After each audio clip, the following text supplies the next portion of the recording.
fait pas mal de choses, puisque d'une part, on a déménagé dans nos nouveaux locaux. Donc ça, c'est une grande étape, puisque ça va nous permettre de bien grandir, tout simplement.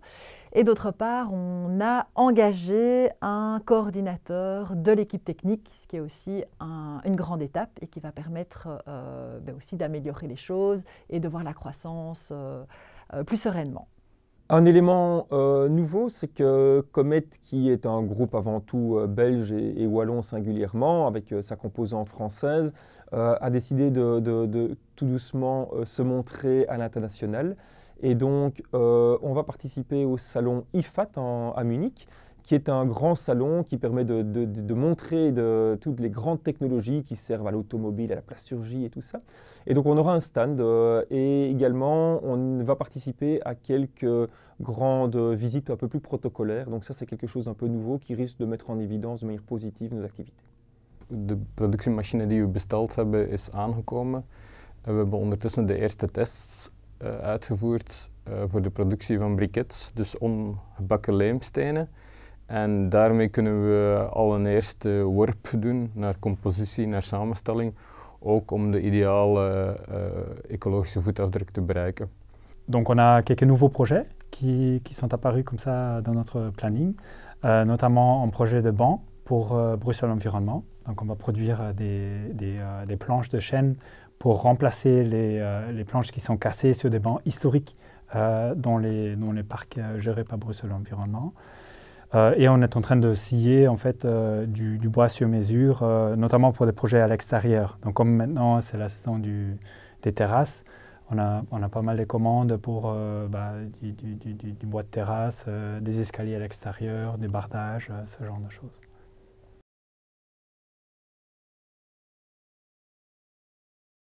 On a beaucoup travaillé sur la gouvernance participative, donc c'est l'idée que les décisions ne se prennent pas par une seule personne, mais par un ensemble d'individus. Alors l'objectif n'est pas que tout le monde prenne toutes les décisions tout le temps, mais de vraiment structurer l'organisation pour rendre la prise de décision efficace. Alors on a encore du chemin à faire. Maintenant, je reste persuadée que c'est le modèle qui est le modèle de la transition, puisqu'il permet vraiment à chacun de contribuer à son entreprise. Je pense que depuis quelques mois maintenant, on a trouvé des nouvelles formules en interne. Le Covid nous a forcé également à revoir nos processus, mais de travailler avec des cellules qui intègrent certains pans stratégiques de l'entreprise et derrière trouvent une meilleure autonomie pour développer ces différents points. Un exemple, on a mis en place une cellule qui réfléchit sur la neutralité CO2 à l'horizon 2050. Alors là, on fait vraiment la stratégie à long terme, mais en se rendant compte qu'il y avait toute une composante avec nos propres consommations et donc émissions de CO2 d'un côté, mais également ce que l'économie circulaire amène pour réduire la facture d'émissions de manière générale. We zijn in de fase gekomen dat we zo relatief groot geworden zijn als start-up. We zijn nu met 8 à 9 werkkrachten. Dat we eigenlijk een stuk de administratie moeten beginnen uitbesteden aan een nieuwe persoon. En daarom hebben we een vacature voor een office manager opgesteld. Omdat we eigenlijk iedereen apart een stuk administratie doet en dat opneemt. Maar tegelijkertijd vraagt dat veel tijd naast het bestaande werk. En voelen we wel dat de druk, onder andere omdat de vraag stijgt en omdat er heel veel interesse is, omdat heel veel mensen met ons willen samenwerken, wat heel positief is. Maar voelen we dat die druk ook daar stijgt en dat we dus een extra administratieve kracht nodig hebben. Wat jammer genoeg niet altijd zo gemakkelijk te vinden is. Pour notre coopérative, on est confronté à des changements permanents et en même temps une division de travail où il y a des personnes qui s'occupent plus de l'opérationnel et des personnes qui s'occupent plus de la stratégie et plus du développement de l'entreprise. Donc ça, en l'occurrence, c'est mon taf managérial. On a dû apprendre de partager des informations sur la stratégie et sur l'opérationnel, même si on a cette division de travail. Donc juste partage de l'information, que tout le monde sur le bateau soit au courant de la direction que prend le bateau dans son ensemble. Ça, c'est quelque chose qui ne va pas de soi. Enfin, il faut vraiment que le capitaine descende dans la salle de machine pour dire, voilà, les gars, baissez pas les bras en maintenant la machine en vie, parce que le cap que le bateau dans son ensemble prend est la bonne.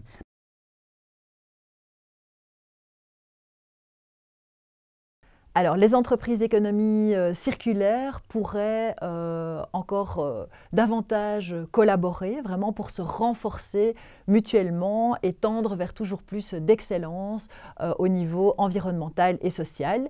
Donc, c'est ce qu'on fait déjà. Donc, par exemple, en installant des chaudières dans des entreprises d'économie circulaire ou en travaillant en partenariat avec des entreprises d'économie sociale ou circulaire pour la réalisation de nos missions. Un autre point sur lequel on pourrait travailler ensemble, c'est vraiment la sensibilisation. Donc ça, pour nous, c'est vraiment une des clés pour aller vers la transition et donc sensibiliser ensemble, évidemment, sur toutes les thématiques environnementales et sociétales qui nous tiennent à cœur. Je pense que la première chose, c'est de s'intéresser à l'économie circulaire. Et je pense que si on ne le fait pas aujourd'hui, l'économie circulaire viendra à eux. Je prends un exemple, nous on l'a connu sur les matières plastiques. On n'a pas beaucoup intégré ces matières plastiques dans l'ensemble des processus industriels, ce qui fait que pour nous, ce n'étaient pas des grands marchés sur lesquels il y avait beaucoup de compétitivité. On voit qu'avec la pénurie des matières que l'on a connues ces 2 dernières années, on va dire, ces sociétés, du jour au lendemain, se sont retrouvées dépourvues en approvisionnement de matières et se sont intéressées à nos matières. Aujourd'hui, elles sont intégrées dans les processus. Donc, finalement, elles n'étaient pas intéressées au départ, mais la force des choses a fait qu'elles ont dû s'y intéresser et maintenant, c'est devenu normal. Et je pense que c'est vraiment là qu'il faut partir comme point de départ, c'est d'y réfléchir aujourd'hui, parce que sinon, on va être rattrapé demain. Een van de belangrijkste dingen die kan gebeuren in de bouwsector nu, is dat je de echte prijs zou moeten weerspiegeld zien van bouwmaterialen, waarbij dat zeer carbonintensieve, zeer CO2-intensieve materialen, die vaak ook heel vervuilend zijn op andere vlakken, zoals luchtvervuiling, dat je die eigenlijk de echte prijs zou moeten weerspiegelen. En dat die prijs van onder andere de vervuiling ook in de reële prijs zou moeten weerspiegeld worden, waarbij dat men nu door schaal eigenlijk heel vaak een goedkopere prijs heeft. Eigenlijk zou je dat eigenlijk een stuk duurder moeten maken, zodat mensen meer richting biogebaseerde, lokale materialen en circulaire materialen geduwd worden. Il ne faut pas avoir peur pour les entrepreneurs actifs dans l'économie circulaire, en Belgique ou à Bruxelles, d'avoir peur de grandir et d'avoir vraiment un impact volumique sur le monde, donc sortir un peu de la niche et devenir des entreprises peut-être avec une plus grande assise. Parce qu'aujourd'hui, l'impact environnemental de l'économie circulaire ne réside pas dans la confection, non seulement dans la confection de nouveaux modèles d'affaires, ça c'est une condition nécessaire, mais après, pour avoir un impact, il faut aussi la condition suffisante pour exister en tant qu'entreprise comme les autres entreprises. Et là, voilà, je pense qu'il y a beaucoup des défis des connaissances et d'absorption des connaissances managériales ou de gestion d'une entreprise en général qui sont aussi nécessaires pour l'économie circulaire.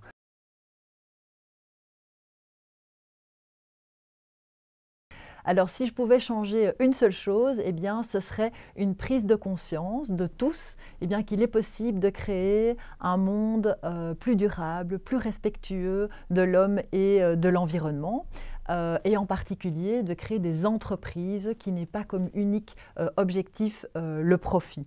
Alors ça paraît être une utopie, mais c'est un objectif qui est tout à fait réaliste puisque des entreprises de ce type-là existent aujourd'hui et fonctionnent. Donc maintenant, c'est à chacun de prendre les décisions qui lui paraissent justes dans sa manière de consommer et dans sa manière d'entreprendre. Si j'avais une baguette magique aujourd'hui, et c'est peut-être un rêve pieux, mais ce serait de faire en sorte qu'on retrouve dans notre pays une industrie capable de subvenir à nos besoins. Aujourd'hui, nous avons externalisé beaucoup de produits de notre consommation. Et je pense que si demain on pouvait, et peut-être pas tout parce qu'on reste dans un contexte mondialisé, mais en réintégrer une grande partie, ça permettrait à tout un chacun qui travaille dans ces industries de se rendre compte de l'importance des matières premières liées à ça et donc de rentrer dans le processus d'intégration des matières dans notre consommation journalière. Als we heel snel iets heel gemakkelijk zouden kunnen veranderen, dan is het natuurlijk dat je de echte prijs van je materiaal met alle negatieve ecologische impacten zou moeten zien in de supermarkt, in de brico, in de bouwmarkt eigenlijk. veel bouwmaterialen zijn eigenlijk te goedkoop voor de negatieve impact die ze veroorzaken, onder andere CO2-emissies en luchtvervuiling in transport eigenlijk. En in die zin moeten we echt naar een systeem die volledige prijzen weerspiegelt. En dat zou een van de beste dingen zijn die kan gebeuren in de bouwsector, waarbij het lokale en het circulaire eigenlijk beter waardeert ten opzichte van het traditionele, die heel vervuilend is en die vaak artificieel goedkoop is. Je pense avec une baguette magique de faire un impôt réaliste sur le carbone pour rééquilibrer la structure de coûts dans notre économie, que des choses qui sont trop bon marché par rapport à leur impact environnemental soient mis sur le marché à leur juste prix. C'est ça je pense que le changement structurel le plus important.